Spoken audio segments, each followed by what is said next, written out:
Hi guys, welcome back to Hoarder's Heart. On this episode, we're going to be going over 50 things that I have stopped hoarding. If you are new to my channel, thank you so much for stopping by and checking me out. I'm a hoarder, but a recovering one at that. And on this channel, I share my mental struggles, the thought processes, and all the emotions to why hoarders are so attached to all this stuff. Now, I have noticed during my recovery, which has been the past 3 years, that there are certain things that I used to have a stronghold on holding on to, and now I feel comfortable letting them go with ease. So I wanted to share what those 50 things are that I have stopped hoarding during my recovery. Now, the first thing on the list that I stopped hoarding was paper, especially printer paper. I used to hoard this and save it all the time. Why? Because I could write my notes on it, my to-do list on it. I could draw on it. My kids could draw on it. And if somebody was giving away cases, which they did, I would go and rescue it and say, I could use it. I can save it. But now we let it go. Next on the list is in the same category. It is tissue paper. I always saved the tissue paper so that I could reuse it. And that included scraps of wrapping paper. I thought surely there's a little toy I can wrap up in this, and I would save it to reuse it again. That also included the gift boxes that stores used to give you. They don't really give them out anymore. And I would hoard all this stuff because I love giving gifts to my friends, to my family. It's how I show love, creating these special gifts for them.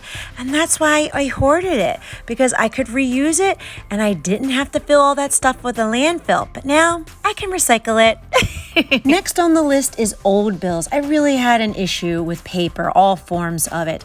And I would hold on to bills that were over 5 years old. I felt the need to hold on to it in case I had to refer to it, but I really don't. I've never had to refer to an old bill over 5 years, probably not even over a year. So we let that go. Next is going to be catalogs of things I loved. I so enjoyed flipping through the pages, looking at all the fun things of stuff that I loved and imagined buying it. And what happens when you're happy? Your anxiety doesn't exist. It's a coping mechanism. So as I excitedly looked and got lost through all the stuff, I wasn't worrying about anything else. Next is going to be receipts that are over 3 months old. You can't return anything over 90 days, so there's no reason to hold on to the receipts anymore. And followed by coupons. I used to hoard stacks and stacks of coupons, and I couldn't even go through them all. And then what would happen? They would become expired, because to me it represented money and it saved me and my family money. And I just held on to it for that security feeling. But now we recycle them. Next is going to be junk mail. And I didn't hoard it to make me feel safe in some kind of way. I kind of avoided it because going through it exhausted me. I had to make all those decisions. Do I keep it? Do I toss it? Should I recycle it? Where should it go? What should I do with it? So I just threw it in a bag and put it to the side to basically avoid it. And the same goes for magazines. I felt the same way. I could not make a decision whether to keep it or recycle it. And because it overwhelmed me, it was easier to just keep it and avoid it and try and deal with it later. Now, newspaper was a little different because I would use it. For all the holiday decor, I would wrap my breakables into the newspaper, safely put it away into the tubs during off season. But it also triggered me to hold on to all of the newspaper because it was my parents who had a newspaper subscription, not us. And it was more of a holding on to due to lack and availability of getting it. Next is going to be old packaging with the instructions, especially with electronics. Now, we bought this camera probably in 2006, 2007, and I held on tightly to it just in case I needed to refer back if I had trouble with the camera. But now we can let it go. It is over like 13 years old. Also in the paper family is packing paper. I used to hoard this.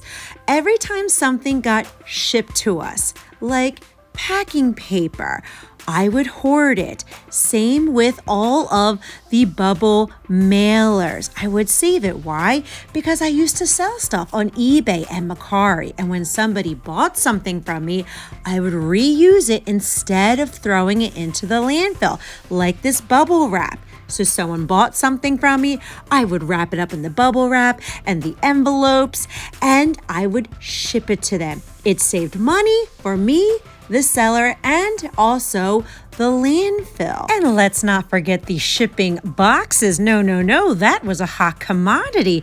If I had something that I sold that was a bigger size or an odd size, I used to hold on to all of this stuff, but now I can freely let it all go. Next, I'm going to share how my creative side triggered me to hoard, because I used to hoard toilet paper rolls, and that also included paper towel rolls. Why? Because I am a creative, artistic soul, and I love looking at things that would appear to be trash and create them into something new. Like the diaper boxes. You guys have seen me transform diaper boxes into these cute organizational pieces. So I used to hoard large amounts of these so that my creativity wasn't limited. I had full access to creating as many storage boxes as I wanted, and that included diaper wipe boxes too.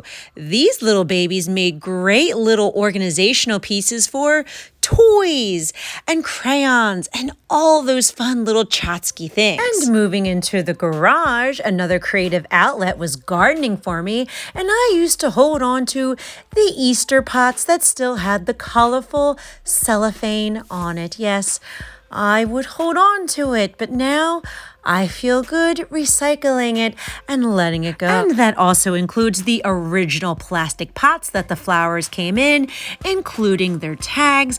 I would reuse them every year to plant my seeds in them, and I still do, but just not an overabundance hoard of them, just what I need. And that also includes old packets of seeds. I would hoard the packets of seeds that I didn't use. But after 2 years, their expiration date, they don't grow the same. So we need to let them go, including the plastic trays that the nursery provides for you when you buy a lot of flowers. Now let's move on to toiletries, especially travel size toiletries. I used to hoard this like crazy, especially when you would get it from a hotel, like the lotion that they used to give you, and baby products. My boys are grown up, but I would still hoard these items. That also included shampoo and also shower gel. These things didn't really have an expiration date, so I used to save them in large amounts. And hand sanitizer. And yes, this did come in handy last year when there was a shortage, but I found out that there actually is an expiration date on these products. Yes, it's longer than most things, but we can let them go, especially the expired stuff. Now let's move back into the kitchen, because reusing items is very important to my heart. And something I used to hoard was the medicine cups. I used to hoard and reuse these for multiple reasons, but now we recycle them. I don't need to hoard them anymore. And that included the ham or any type of food storage bins, because guess what? It was free Tupperware, right? I didn't have to buy Tupperware. I just had to reuse the plastic containers for my leftovers, or even gifting cookies and things like that. But again, it's time to recycle them. I also used to hoard baby food jars. Again, this is recycle, crafty, wrapped up into one thing, because I used to recreate the baby food jars into these adorable little craft projects. And I can still create that new decor from baby jars, because I have friends with babies, and I can ask them to save me a few empty jars so I can create a new project. Same with the coffee cans. There's a lot of crafty potential behind a coffee can, and hoarding stems from lack mentality, that I'm not going to be able to find any more coffee cans and I got to store it all away. But the truth is that there is somebody else in my neighborhood who can save me an empty coffee can.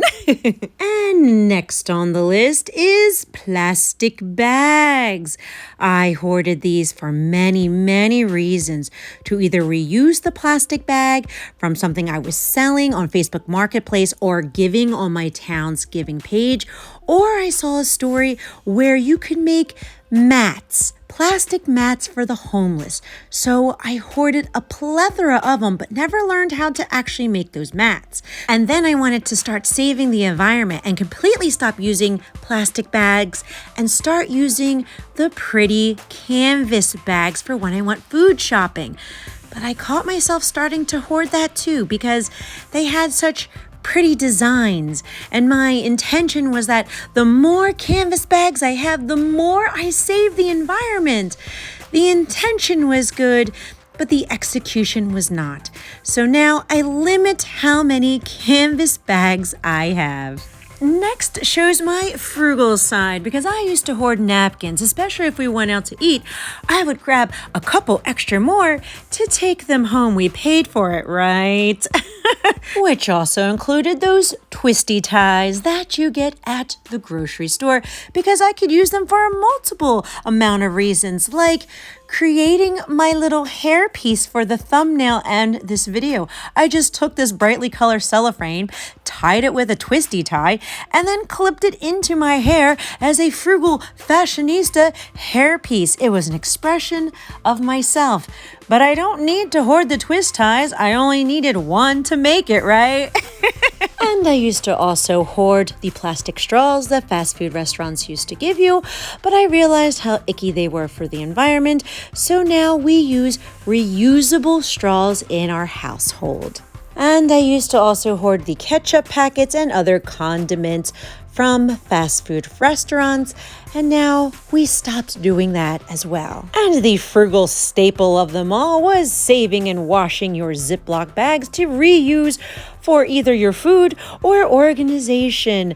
But I don't need to hold on to hundreds of them, maybe just a couple. Plus, I already have reusable storage bags for my food that is easy to wash out, and I don't have to save this stuff anymore. And next on the list was pens. Even if they didn't write, I still would hoard so many pens, and that also included pencils. I hoarded hundreds of pencils.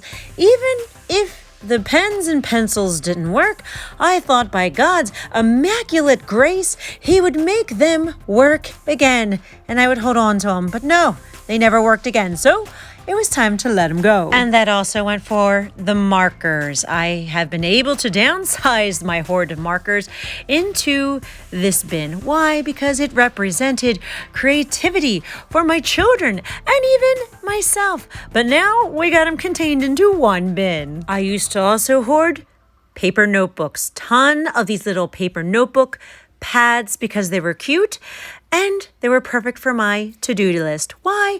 Because I have ADHD, and if I do not have a daily to-do list, it does not get done. And I absolutely had a office supply hoard. I loved it because I used to have so much Scotch tape and also glue. Why? It's part of the creativity and being productive. So I thought the more I had it, the more productive and creative I was. And let's not forget the paper clips, especially if they were brightly colored. Why? Because it represented the potential of me being an organized person and not being so messy and unorganized. And the last two things are probably my biggest accomplishment, which is kids' toys, and especially the little tchotchke things as well. I have gotten a lot better at letting go of my children's toys, and that is monumental in my healing in hoarding disorder because I had such a strong hold on it. But I am feeling better. I do feel like I can let go of the little things and not completely lose the memory of my children being little. And my greatest accomplishment in healing in my hoarding is kids' clothes. I was able to let go of all of these children's clothes in one shot. And that was impossible for me a few years ago. It really was. I could only let go of a few at a time, but we kept at it. And now we did it. We let go of all of this stuff, and I don't feel the need to hold on to these older kids' clothes anymore. There you have it. That was 50 things that I stopped hoarding during my recovery on this healing journey of learning how to let go, of learning how to not attach so much meaning and so much of myself to these physical items. I have been doing this for about 3 years, but I have seen a difference. Those things I used to have a stronghold on, I couldn't let them go. And now we're letting them go. We're recycling them. And I'm here to tell you that you can heal in your hoarding. It's gonna take a little bit, and that's okay, because my favorite saying is a journey of 1,000 miles starts with just one step. And that's what we're doing. And I know that we can add more to that list too, like my clothes, and hopefully more Halloween and like holiday decor, and also like Christmas stuff and the crafts. Those are things that I would like to add to my list, and we will get there. So I just want to thank everyone for taking the time to watch this video. I hope you learned a lot, and I'm just grateful for you all. So everyone, have a great day, and I'll see you next time. Bye.